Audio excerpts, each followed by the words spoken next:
महाराष्ट्रातील 288 विधानसभेच्या जागांसाठी काल 20 नोव्हेंबर रोजी मतदान संपन्न झालं।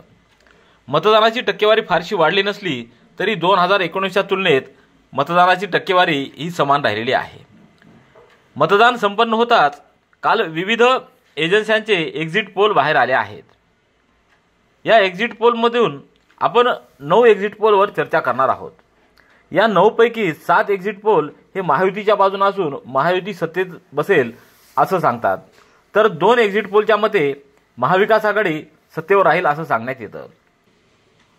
सुरुवातीला मॅट्रिज या एक्झिट पोलनुसार महायुतीला 150 ते 170 जागा मिळून त्यांचं सरकार स्थापन होईल असं सांगण्यात आलंय, तर काँग्रेसला 110 ते 130 जागा मिळतील असा अंदाज वर्तवण्यात आला असून अन्य 8 ते 10 ठिकाणी विजयी होतील असं सांगण्यात आलं आहे।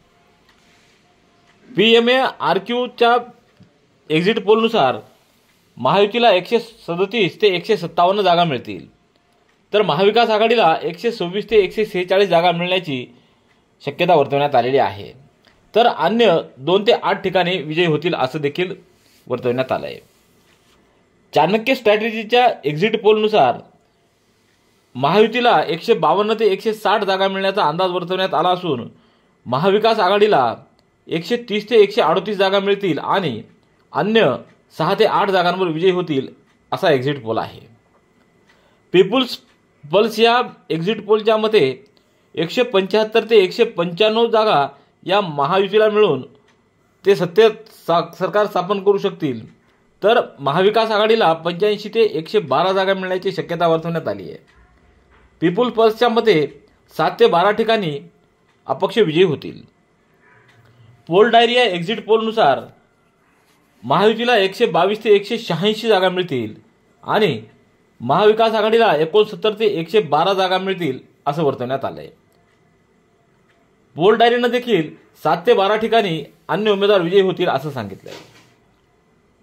लोकशाही रुद्र एक्झिट पोलच्या मते 128 ते 142 जागा महायुतीला मिळतील आणि 125 ते 140 जागा महाविकास आघाडीला मिळतील। लोकशाही रुद्रच्या मते 18 ते 23 ठिकाणी अपक्ष उमेदवार विजयी होतील। इलेक्टोरल एज एक्झिट पोलच्या मते महायुतीला 118 आणि महाविकास आघाडीला 150 जागा मिळतील, तर 20 ठिकाणी अपक्ष उमेदवार विजयी होतील असा एक्झिट पोल त्यांनी वर्तवलेला आहे।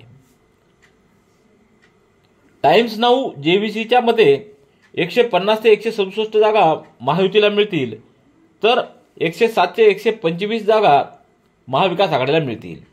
13 ते 14 ठिकाणी अपक्ष विजयी होतील असा देखील त्यांनी अंदाज वर्तवलेला आहे। SAS एक्झिट पोलच्या मते 127 ते 135 जागा या महायुतीला मिळतील आणि 147 ते 155 जागा महाविकास आघाडीला मिळतील। 10 ते 13 ठिकाणी अन्य उमेदवार विजयी होतील असा अंदाज त्यांनी वर्तवलेला आहे।